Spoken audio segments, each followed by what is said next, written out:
Hello and welcome to another episode of Resh and Will Talk. In this episode, specialist dietitians Will Hadfield and Reshma Patel are going to be exploring what happens after weight loss injections. This is a recording of a webinar that took place in February 2025. If you would like to see more, click on the We Nutrition YouTube channel or go to the We Nutrition UK Instagram account. Okay, so welcome to Resh and Will Talk. What happens after weight loss injections? Welcome to this evening's webinar. We are recording this evening's webinar, and you will notice that for the purposes of just keeping it easy and flowing nicely, we have disabled the videos and the microphone buttons. And this is just from previous experience where we've had people join and cameras have been on or the microphones have been on, and we've sort of had disruption. So we're just keeping it nice and easy this evening. But we are really, really excited to share this topic with you this evening and have a talk about what happens after weight loss injections, because I think it's a hot topic in the news at the moment, but no one really talks about the other end of it. So my name is, our speakers this evening, it's me, myself, Will, and Reshma, who is also on screen, and we're just going to introduce ourselves now. So hi everyone, I'm Reshma. I'm the dietitian in Harrods. So I actually have space in Harrods. I don't work for them. I rent a room there essentially. And I have a specialist interest in obesity, in diabetes. I also look after women through their pregnancy. So anyone trying to get pregnant all the way through the pregnancy and post-pregnancy as well. And we're actually now launching weight loss injections in Harrods. So prior to this, I've always referred out if someone needs any sort of weight loss injections out to GPs. But we will soon be starting weight loss injections in Harrods as well. We do have two GPs on site. Although they work in aesthetics, they do also do a lot of our prescribing. So no doubt it will become a very hot place to get the injections because a lot of our clients, money's not an issue for them. So it's accessibility. Where can you safely get the injections? But also we'll be doing a lot of screening to make sure that not everyone has access to them. But yeah, that's me. Thank you, Rash. My name is Will. So my background is as a diabetes specialist dietitian. And I work in the NHS, and I also work for We Nutrition. I'm one of the co-founders of We Nutrition, which is a freelance practice supporting people with diabetes and without diabetes in weight management. Um, and I'm really interested in this topic because in diabetes, we've been using these injections for, well, since I started. I remember when I started practicing 15 years ago, we were using these injections. So I've got a lot of experience using them in diabetes. And then when they came into the market for outside of diabetes, we've seen some really, really interesting results. So I'm really excited to share the research, but also explore what happens in reality with these and have the discussion. And I know that a lot of people have submitted questions for this evening's webinar, which we'll get to, and we'll probably answer as we go through. But if you do have questions as we go through, please, please, please do use the chat function. I can see people using it already, which is fantastic. So please, please pop any comments in there, pop any questions in there, and let's have a conversation this evening.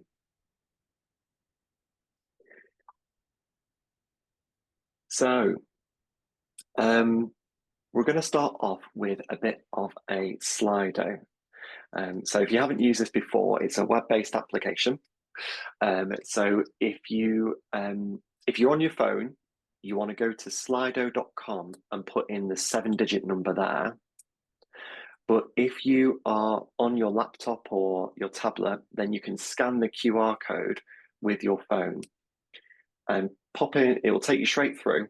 But the question we're asking everybody is what happens or what have you heard happens after weight loss injections? We want to know what you know or what you've heard. So if you could go through to the Slido and give us your answers, let's start this conversation this evening. Straight in there, weight gain.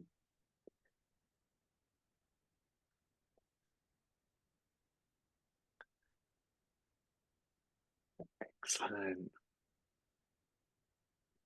And suppression in appetite. Okay, weight gain's a popular one. Welcome if you are just joining us. Welcome, welcome.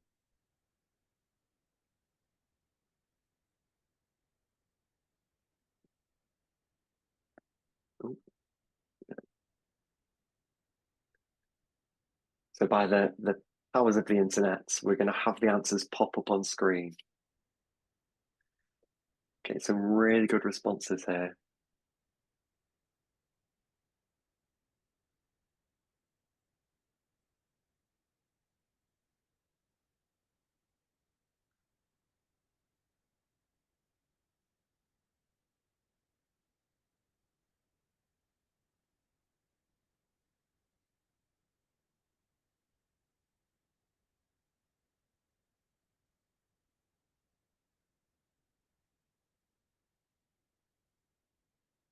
Dependency, muscle loss, couple of weight gains, Ozempic phase, pancreatitis, suppression in appetite, depression, difficulty regulating appetite.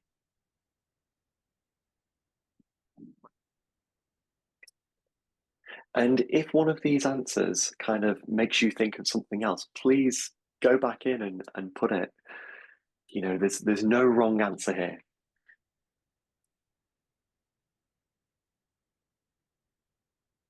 Return of food noise.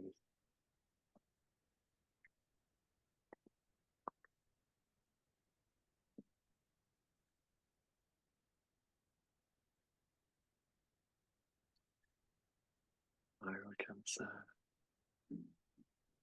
Regulated.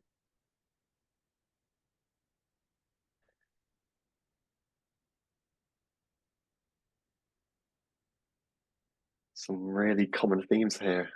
Hey, Resh. Yep. Yeah. Okay, excellent. Thank you for answering that question. And I think it just speaks to, you know, the answers that we're getting here really speak to the fact that, you know, we're dealing with some serious things here. And just like any prescribed medicine, things can go really well, but, you know, it needs to be done in the right way. Are any of these sort of standing out for you, Reshma? Yeah, definitely. Even though we've asked what happens after, a lot of these things happen during whilst they're on Ozempic. Or any of the weight loss injections for that matter. Ozempic is the most popular one that I've used, but yeah, a lot of this is quite familiar. Some really common themes there as well, which we're definitely going to touch on today. Okay, then. So what I'm going to do next is I'm just going to briefly talk through the evidence, the research that is out there around these weight loss injections. And we could spend hours and hours and hours on the research. There are some fantastic trials. If you are a clinician, if you are a healthcare professional, I highly recommend downloading these papers, printing them out, and having a good read of them because they've got some beautiful studies. If you're a bit of a geek like me, they've just done these studies beautifully, and they've kind of formulated them in these gorgeous sequences. If anybody is ever planning to to sort of like create a study, you want to do it like this. Um, so let me go back.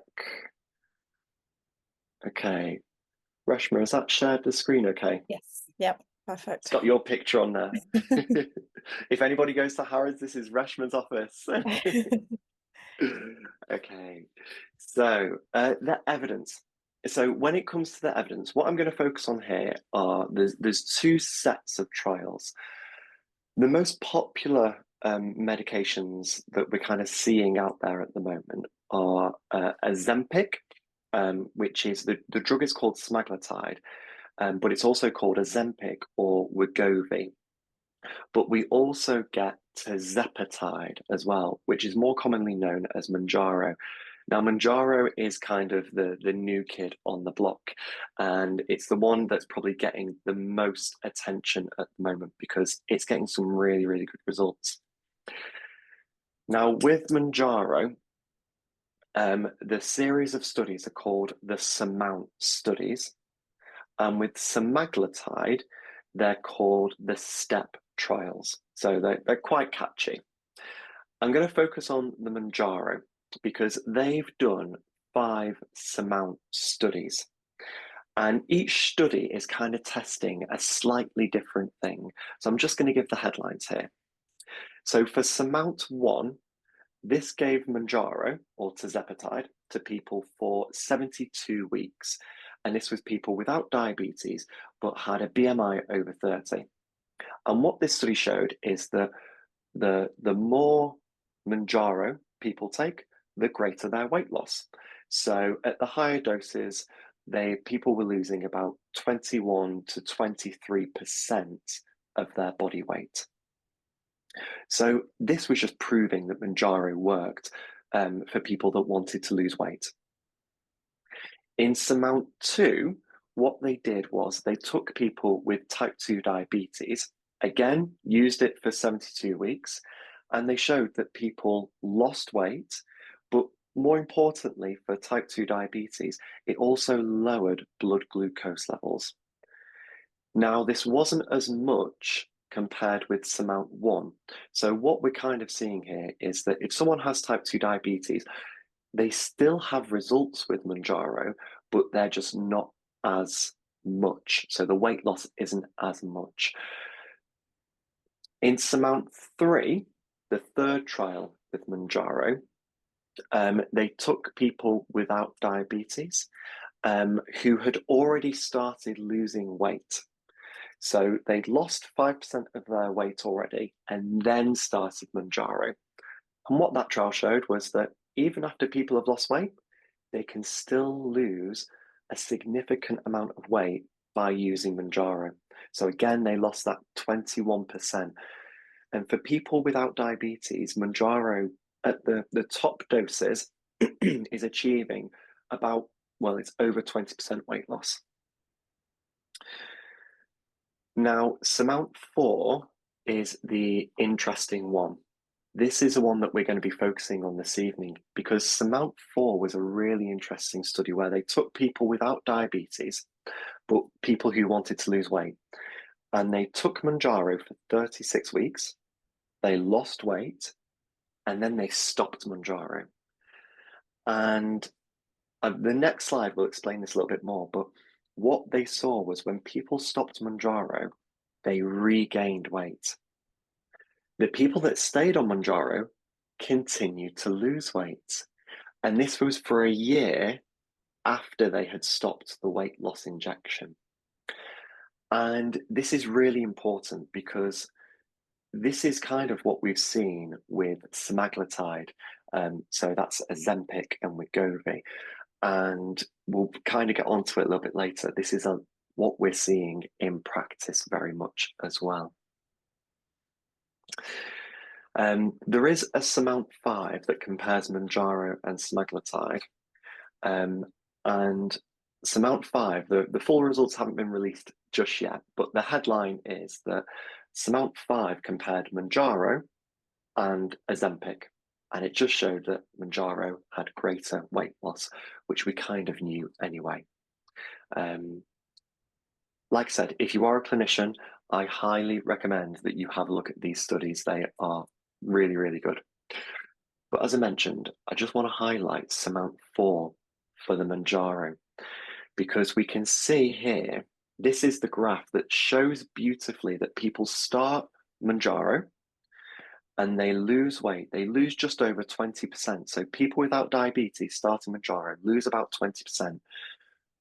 But when it's stopped, the weight is regained. And we can see that with this sort of blue line that heads back up. People are regaining about 11% weight loss. So overall, they still have a weight loss. So if you go from the beginning to sort of a year and a half out, they still have weight loss, but it's not as much as people that stay on the Manjaro. And this is what we're really interested in. How do we make the results of Manjaro last? Both for people without diabetes and people with type 2 diabetes. Um, and, you know, this is where I think the power of dietitians really comes. There's real impact here. Please remember, if you do have any questions or any comments, pop it into the chat and we can talk through them as we go through this evening. Now, Resh, usually when I sort of share this slide and I talk about it with people, it's quite impactful. Is this sort of what you're seeing in clinic at all? Yeah, so I find it really I find it difficult to present this data to clients that want to start the injections. And the reason being is it's almost like it's an intervention where we're telling someone you will lose the weight, but you will also gain the weight. And for me, it then feels like, oh, but this is what we have to do to make sure you don't gain the weight. And that's where the input actually comes in. It sometimes feels a bit salesy because you're telling someone that, well, if you don't work and if you don't work with a dietitian, then the chances of you gaining weight are far, far greater than if you actually do continue to work with us. And during when clients start the weight loss injections, I find that my input isn't as great as it is towards the end of the injection. The behavior change and all the, kind of emotional eating, mindfulness, allowing clients to understand their triggers almost happens towards the end of the injections. It doesn't happen at the beginning because in the beginning, there's a whole physiological thing that's going on. So people are able to control themselves. They're able to control their minds and their appetite because it's physiologically done for you. As we start tapering off, it becomes a different story. And this part of the story of what happens after the injections is a story that nobody actually speaks about because everyone's so involved in just getting that weight loss to start and, everyone's body's changing that people forget that the real hard work is towards the end of the injections, in my opinion. But And having a it's graph kind of, like this is so important. It's so important to show this data to people because we can prove that you will gain the weight. and we know like research, practice, sometimes very different, but I think in this situation, there's a lot of, it translates. But equally, we're kind of seeing that there is an impact in support at this point. It feels like a bit of a different impact. Well, a different, I think I always say to people, weight loss is one thing, keeping that weight loss is a very different set of skills. It's a different set of tools. It's a different experience. It's different emotions a lot of the time. Mm. Um, yeah, but so this is, in practice, we know that with additional support, people are losing more weight. Usually on any weight loss injections, whether it's Ozempic or Mounjaro, we know that we can get greater weight loss with additional support.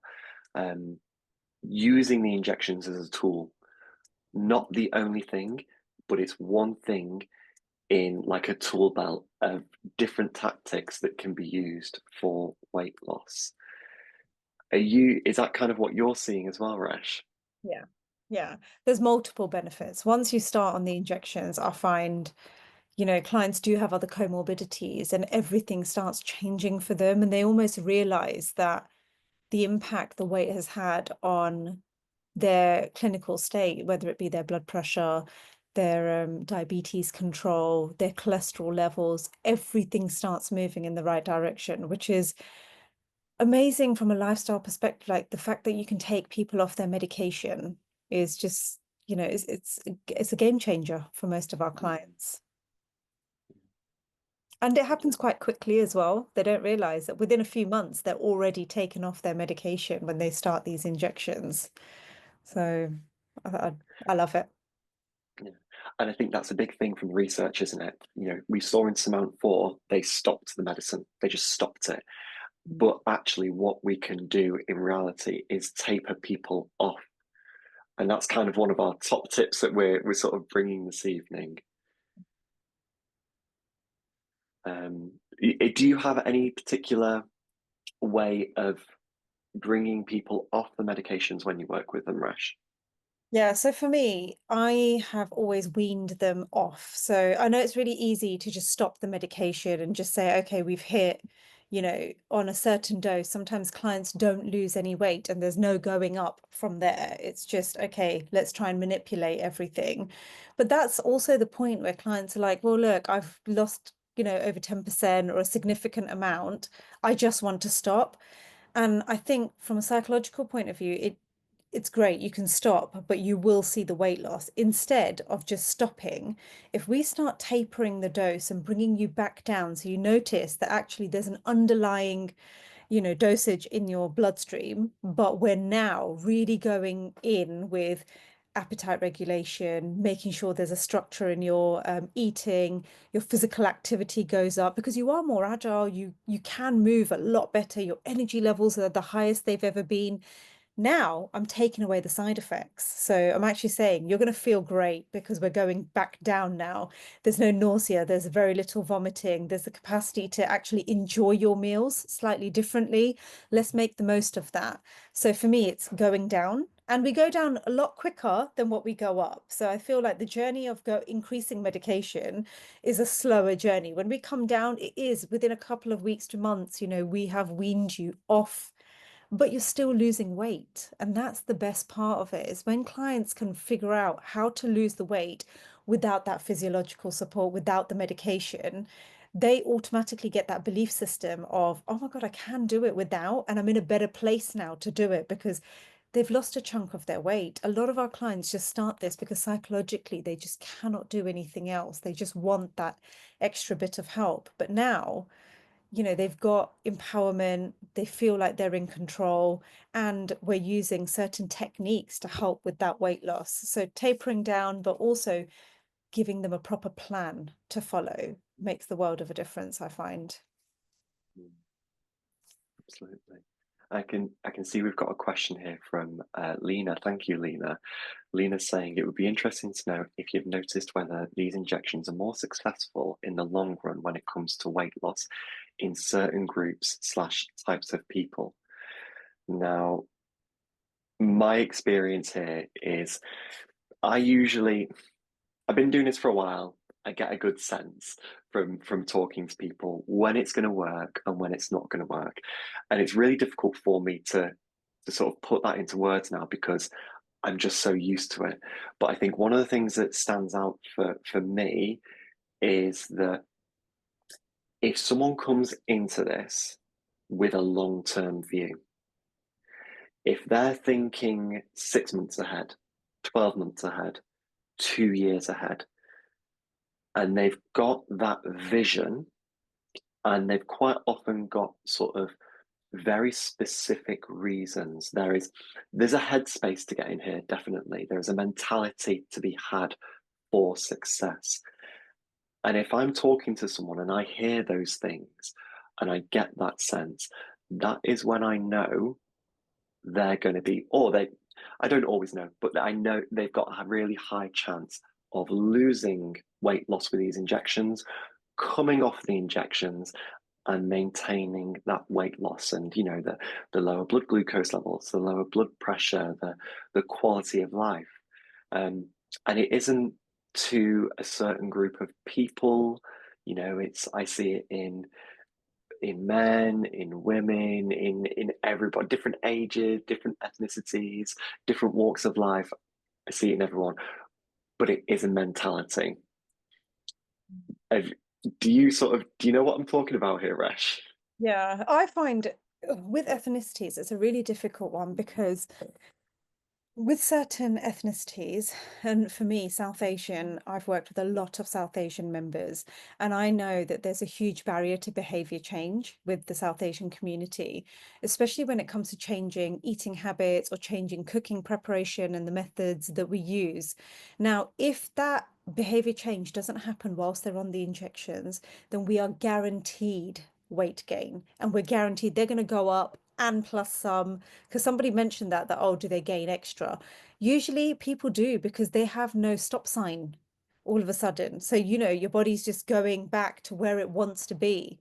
And weight loss in general is deemed, harmful for the body. So it's very normal to go back upwards. But I find that if there isn't the behavior change element put in, and if they haven't been given the education and they don't feel confident in changing anything, guaranteed they're going to go up in weight. And the reason I find that it's the South Asian community is because the food is so heavily linked to type 2 diabetes and cholesterol and blood pressure that we can see a direct link.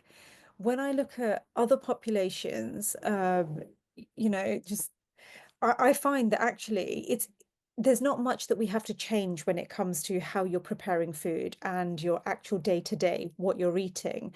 It is more just of a behavior of, okay, we need a bit of portion control and, we'll teach you how to eat when you're in a restaurant. But when the cultural element is thrown in, it's an extra level of education and trust and behavior change that is required, which not all dietitians will be equipped to do that. Not all dietitians will even have time to do that in the clinic setting. But also, a lot of clients, once they finish with their weight loss, will just walk out of the system and not want to continue. Hmm. See, there's a follow-up question there, Resh. So Can do you you see tend that to one? make that clear to them, Resh, before starting them on weight loss injections? So I think I lock them in the system, is the real answer, Lena. What I do is when a client starts on the program, they're immediately enrolled into a 6-month program, and we kind of map out that this is how long you're going to take the injections for, and this is the aftercare for the injections. And it might actually be that sometimes somebody needs, a couple of extra weeks on injections, but I never cut short that aftercare. I'll always tell them that you have to have this. The aftercare is almost more important than the journey of your injections, in my opinion. How you maintain your weight loss is going to be far harder than how you actually lose the weight, especially when we're using something like an injection. We're forcing that weight loss upon you. So I think the aftercare is far more important than someone to making that decision to start injections. Agree. Completely agree. Now, on the flip side of that, people that are not successful on these injections. Now, a big red flag for me is if people are, I tend to call it self-sabotage. It's when people push against the injections. And these injections work because there's a few different ways, but basically, they reduce the amount that somebody is able to consume. And if they do consume what is consumed before the injections, they quite often have the side effects of nausea, vomiting, bloating, discomfort. Um, and, that's just not nice. And a big red flag for me is when people have these side effects of nausea and vomiting, but they push against it. They almost push through it. There's a mentality to overcome what the body is trying to tell them. That's a that says to me, this isn't going to work, or it's not going to. It might work in the future, but it's not going to work now. Um, do you ever come across that? I've had numerous clients that are not successful on injections, and my God, is it a tough conversation to have with a client because they present as it's not working. And I'm like, no, There's more to it than that. You can't just come into my room and say it's not working. It's not an it's not working kind of situation. It's really digging deep in what are you doing? And actually, I've had clients that are on their, en route to malnourishment on injections because one, they're not eating. They just tell me they don't have appetite. And I just say, okay, well, let's structure in what 6 meals in the day are going to look like. And I use the word meal lightly because it's a very small amount that you're actually giving them, especially if it's six. But I also know that clients are like, but I'm craving a digestive biscuit. So I just ate a digestive and I didn't want to eat a meal. And then in the second time, I was busy. So I just had half a protein bar. And then the next meal, I just had a bit of cheese. And you're like, okay, so you're well on your way to malnourishing yourself because you're not getting any of the vitamins and minerals and any of the actual nutrition that your body needs. So that's number one thing that, they're caught out immediately of they're not fueling themselves. But the second thing is they are overriding that, oh, I feel nauseous with medication. I've had clients that are on anti-sickness tablets and, they are taking like metoclopramide or something like that. And I'm like, again, don't play about with the system because yes, we do know that these, antiemetics work, but what you're doing is overriding the systems and making yourself into a medical mess. You're the way these GLP-1 receptors and everything's working is they are stopping your appetite. They're decreasing your appetite. So if you are overeating, you will feel a level of nausea. You will vomit, uh, it's inevitable. And when clients tell me they're repeatedly vomiting, I'm like, because you're testing it. You're testing it to the max, and then you're feeling sick because, your body can't take that. So I think it's really hard to have the conversations. And usually, when clients start injections, I know them really well. So I find it easier to have that conversation because I'm like, look, what is actually going on? And you realize that there is an element of emotional eating that hasn't been. Resolved with them, or they're going through something really tough in their life and they still want to be on the injections. I've had to stop injections for clients because I'm like, we can't deal with it right now. Your emotional state, you cannot deal with the effects of the injection. So let's just withdraw for a couple of months and then we can restart it. And all of these options are options. It's not a one size fits all, or once we've started, we can't stop and we can't wean you off. I've had to take clients off because it's actually not working for them mentally. Self-sabotaging will happen whether people are on injections, whether they're on drugs, whether they've had weight loss surgery. We know that even with surgery, and it's well documented, that you can have bands and, all sorts and still gain weight. So this isn't a permanent fixture. It's a method that can be overridden by clients very easily. There's a trust there, isn't there? And I think it's really important when I'm working with somebody around weight management and diabetes management to a certain extent, it's we have to have that trust. We have to have awkward conversations sometimes. And if we do use a medication, there is a certain amount of trust that goes with the medication as well. And Mhm. I think if it's not there, things start falling apart very, very quickly. So it's so important to have that from the get-go if you want success. We've got to keep that human in people. Like for me, I was just saying to Will earlier, and I'll share this with you guys as well. But I was really unwell last week, and it's probably the sickest I've ever been in my entire life. I've never been this sick before. Whatever this virus was, took the best of me. I'm talking 7 days in bed, no food for 4 days. And as soon as I got a bit of my appetite back, I started antibiotics, and immediately I was so hungry. I really was hungry. And I tell you what, there's no protein that, in my head, I was like, oh, should I take some eggs? Should I take some chicken? No. All I wanted was the unhealthiest of meals, and I wanted them in large quantities. So I ordered a South Indian and had that. And then, one of the days I had a kebab roll, and I will eat all this food, but there's no way that I would put it on repeat, breakfast, lunch, dinner, the next day, you're still craving. I looked at my Deliveroo and I was like, oh gosh, someone needs to ban me. And I know that my clients feel that way. When they come off this medication and they all of a sudden have this wonderful appetite, no one is craving a salad. People are, I just want to go and eat a pizza, or I want to eat something that's their, death row kind of meal. And I totally get it. And I'm all for it with my clients. I'm like, go and do you for a week. But don't freak out when, all your glycogen stores are up and, all this water has moved into your muscles. It's fine. Just believe that, trust in the process. So I think being a dietitian, it's important to be real. What are people going to feel like? What are they actually going to do? Predict it and tell them this is what people feel like. We know you're going to do this, and it's absolutely fine and normal. But the reality is, we need to embed good eating habits because sometimes you can open that can of worms and you just don't know how to close it. Every day is a craving. Every day is I just want to eat this or I want to have that. I want to be entertaining with my family. I finally want to have the meals with my kids.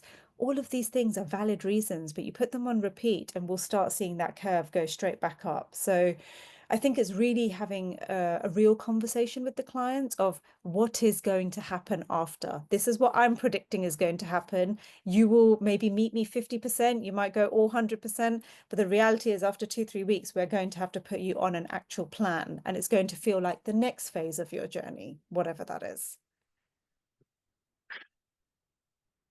So that quite nicely brings us to our top tips. And these are things that Resh and I have we've talked about these a lot, and we've kind of brought them into um, what we think, what we know works, what we've seen works, what the research tells us. We're blending the evidence, the research, but also the practicality and the reality. Um, and number one there is you've probably got this from what we're saying already. It's plan. It's planning ahead. Now, this is really relevant to have you may have experienced this, you may have remembered this, but last year there was a national shortage of Ozempic. Ozempic, you just could not get it for love nor money. And if you were paying for it, you were paying astronomical amounts because it was so rare. Um, if you have an entry plan, if you have, if you're thinking, I'm going to start this, or if you're working with somebody and saying, I'm going to start this, you need an exit strategy. They go hand in hand. You got an entry strategy, you need an exit strategy. And like I was saying earlier, the sense that I get from people, if they're planning ahead, if they know how they're going to use a weight loss injection and they know how they're going to, or they've got an idea, they don't need the full plan because that's where the dietitians come in to help out. But if they've got an idea about what they want it to look like, that's a plan. And we make that happen and bring it to life. Our second point there is a tailored dose reduction. Um, so this is sort of saying everyone is different. Work, whatever dose someone gets to, work down that dose. So it might be going for a different strength. Um, but it might also, so I know some people do this, and it's not something that we would necessarily recommend, but people do it. People make the days in between injections longer. So with these injections, you're supposed to have them every week. But when someone is reducing, they might take it to every 8 days, every 9 days, every 10 days, and so on. And they get the reduction that way. Is that, is that something that you ever see people do, Resh, with the Yeah. Yep. elongating? Also, Yeah. there was a time with the Zempic where you could get, I mean, you still can, but you can get 5 doses out of it sometimes, of the same thing. You just need different ends, and, we can prescribe all of that now. But you can get that extra, so making things last a little bit longer. And the same way as when we go up, coming down is just increase the days a little bit, which is far easier than anything else, in my opinion, because it people feels like they've got a bit more control doing it that way. Yeah. I think something that really that really stands out to me is if people are trying to get to the maximum dose as quickly as possible. That's that sort of there's opportunities missed in Yeah. that sort of situation. And I think everyone's different in getting up to doses. Not everyone goes to the maximum dose. There's no point in going to the maximum dose. Yeah. Um, but it's a tailored approach going in, and it's a tailored approach coming out. Yeah. There is not a one size fits all. If you are ever, if you decide to take this medication and there is like a step routine for absolutely everybody in that program, Yeah. no, no, there's better ways of doing it. Absolute better ways of doing it. Optimize nutrition there. Now, hopefully this speaks to everybody, but what we're talking about here is really, it's healthy eating, and it's making sure all those markers are being hit. So we're making sure that people are getting their 30 grams of fiber a day through their fruits, vegetables, whole grains. They are getting their hydration, at least 2 liters, if not more, as we hopefully touch wood coming into the warmer weather. Yeah. We're going to be outdoor, we're going to be doing more exercise. 2 liters is really a minimum, and that's especially important for appetite regulation. We're getting the whole grain carbohydrates, we're getting the lean proteins in there, making sure, especially if someone is exercising, which is the next point, weight resistance exercise, we're getting protein in there so people can restore their muscles, they can build their muscles. It's one of the big, big pieces for long-term success. Also, just with the muscle building, I also find that people are a lot smaller now, so they can actually move better. And this is the time where, when we are refueling and giving them a bit more nutrition and hydration, I always tell people you can actually lift heavier and you can work harder in the gym to give yourself a bit of a balance. We're giving you the energy to really optimize and maximize what you are doing with your bodies. And throughout their journey, I've always looked at the fat mass and the muscle mass. And it's at this point in their journey when they're tapering off and we're starting a new plan where I'm like, actually, you will get a little bit heavier, but it'll be muscle mass and it'll be muscle gain rather than fat gain. So you'll see that. And when they start the weight loss injections, we do actually see a bit of muscle being lost naturally.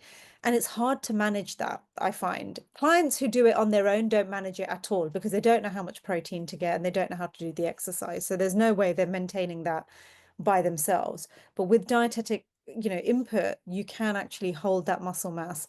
But as we start removing or tapering down the injections, I really expect clients to understand that I'm now trying to get you to build your muscle, improve your metabolism, be able to eat the calories that you can, once that you probably couldn't eat, because we have changed a lot physiologically in your body. So it's a great time to tap into that behavior change through exercise, is immediately when they're coming off. It's like, now this is your new secret weapon. It's not the injections, it's the fact that you're going to be working really hard in the gym or, doing your cardio at home by yourself. It's a good entry point. And Resh, you mentioned there about calories, and we had a question submitted as part of registration. Um, and someone said, I'm just going to read it out here. Um, How to find maintenance calories. Now, this is a really, I'm sorry, I'm putting you on the spot here. It's a really tricky question, but what are It your is. thoughts about maintenance calories? We used to kind of work out ideal weight back in the day. Do you remember when we had a client and we'd be like, your ideal weight is this, using a formula? Now, what I do with the in-body scale, it gives me a rough BMR for clients, and it's always high, which I love, especially if they've got muscle. I know roughly how much that client is supposed to be eating. And even if I fed them initially, when I do the like tailored targets for them, we start feeding them to BMR and a little bit more, because most clients, when they're coming off the injections, can't even eat the 1,500 to 1,600 calories you want them to from a volume perspective. You can eat 1,500 calories quite easily, but if, through biscuits, for example, but Actual volume and getting the fiber in is a bit more difficult for clients. So what you're doing is you're spreading it over the 6 meals in the day rather than three big meals or snacks. We're making it smaller. So the way I work out the ideal is I use their BMR and I add a little bit more, and I see in there if they are one, satisfied. So the biggest thing is, how does the client feel eating that much food? And two, are they still losing weight? Because most clients, when they finish off the injections, they still do have a bit of weight to lose. So it's still keeping the client in a calorie deficit, but working BMR and adding a physical activity component and just seeing how they feel. So it's very individual, but I do use BMR using my in-body as a guide of the bare minimum they need to have. And for I know what your in-body is because I love that machine. For anybody who doesn't know what in-body is, could you give us an explanation as to what it is, please? It's just a bit of a sophisticated scale. I don't have an in-body sheet, but what it does is it's electrodes and it does segmental analysis of the body. So the arms, the legs, and it sends like an electric current through the body. You can't feel anything, but it works on the resistance and it knows what's muscle, what's water, what's bone, what's fat. And it gives you a real nice printout of how much muscle somebody has, how much fat, how much bone, how much water. And every week when they come on, we can check if they're losing muscle or if they're losing fat mass, and the overall weight is there as well. But based on the amount of muscle, it does work out what your basal metabolic rate is based on the muscle mass. And then it allows you to add activity factors on, which you do manually, depending on what kind of exercise they're doing. But it gives you a bit of a starting place. So when clients are like, oh, I only want to eat 1,200 calories and their BMR is 1,500, you're like, that's not going to work. You will lose weight, but actually, how satisfied are you going to be, and how safe is that weight loss going to be? We need to at least get you to 1,500 and some, and you'll still be losing weight. So I use it to give my clients a bit more confidence in eating more, because what I find is people just don't eat enough food in the day. I guess it's that balance, isn't it, between, this is what the science is telling us, but actually we need to know what's happening in reality. Yeah. Are you satisfied? Are you nourished? Yes, the rate will probably be less, but it's supposed to be less. Yeah. Yeah. Expectations change. Um, Well, lovely question from Lena. What do you find helps them stay in a calorie deficit? Honestly, only one word comes to my mind, and it's fiber. Fiber is the reason people can stay in a calorie deficit, because if you've got enough bulk and volume to keep you feeling satisfied, then actually it's easier to be in a calorie deficit than anything else. And I think fiber trumps protein, trumps fat, it trumps any other, um, you know, what's the word that I'm looking for? Macronutrient. Any macro. Fiber is the answer to everything. And people just do not have enough fiber on their plate when I look at them. And we get a lot of complaints about feeling constipated on these injections. And I'm like, yeah, you Mm. will be constipated. You're not eating enough from a volume perspective. And even what you're eating isn't high enough in fiber. I damn well expect you to be constipated. I'd be shocked if you weren't constipated. So again, another justification to why you need support when you're on all these medications, because you don't know how to navigate that yourself. I heard a horror story the other week, and this is very rare, but it does happen unfortunately. Someone had started weight loss injections and was living off a packet of crisps a day, and on the outside they had fantastic results because they lost weight because they weren't eating. But then they got ill. They couldn't get better, or it took them longer to get better. If they got cuts or grazes, they were a Yeah. manual worker, um, they couldn't, their body wasn't repairing itself, it wasn't healing itself. Um, they couldn't lift what they used to lift as well because they were losing muscle. Um, they didn't have that full nourishment with the fiber, the vitamins, the minerals. They were constipated as well, um, and just putting up with it. Um, but it just goes to show that it's so easy with these things to become malnourished, Malnourished. and the importance of having that full holistic approach, so that by the end, you're still in a really good position with overall health. What the scales say is one thing. What Yeah, the blood glucose levels say is one thing. We need to be looking at the full picture here. absolutely. Yeah. We've sort of mentioned there about cardio and weight resistance, the importance of maintaining muscle mass as well. Really, really big for long-term weight loss maintenance. I want to touch on, because I'm just conscious of time. Um, when we were putting this together, Resh, you talked about creating the new norm, Yeah. which Yeah. was really, really nice. And I was saying that there's one thing that I always say to people is that if you start these injections, you will never eat the same ever again. It will change your life and the way that you are with food forever.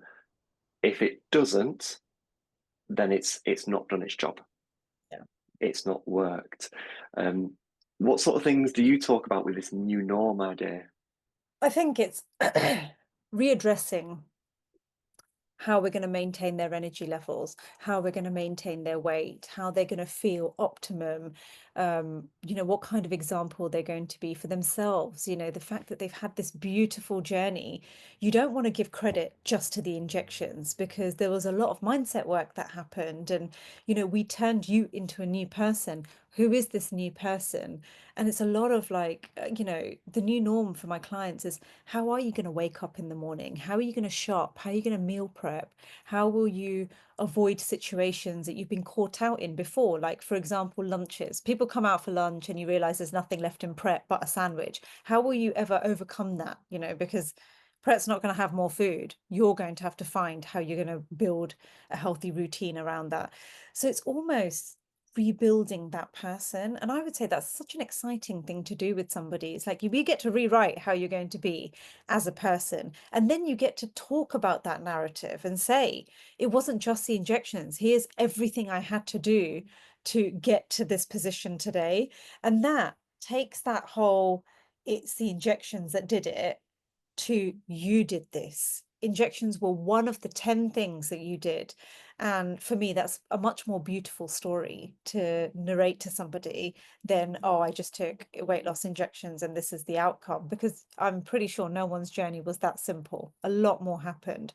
So it's real nurturing of what is this new normality. And for some people, it's sleeping differently, it's shopping in different places, it's changing some of your friend circles where alcohol's always present, and it's really shifting to a healthier lifestyle, and that's all aspects of your lifestyle.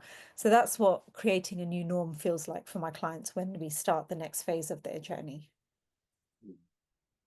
There's almost a new language there as well, isn't there? It's I hear so many people who have used weight loss injections and they say, "Oh, it's weight loss injections." And as you said, no, that was one thing. Yeah. It was one out of other things that you do. Don't don't do yourself a disservice by giving all the credit to the weight loss injections Absolutely. because Yeah. it's not. And a lot of clients feel like they cheated their way through it. So I'm like, don't ever feel like that. If you just change the narrative around, Mm, what happened, it's almost like, diabetes. We give you diabetes medication, but you don't give all the credit to the medication. There's a huge lifestyle element that comes in with it, and everything works in partnership. So it's like, well, let's figure out what this partnership actually looks like for you. excellent, excellent. Well, I'm just conscious of time, and I just want to say a massive thank you to everybody for attending. A massive thank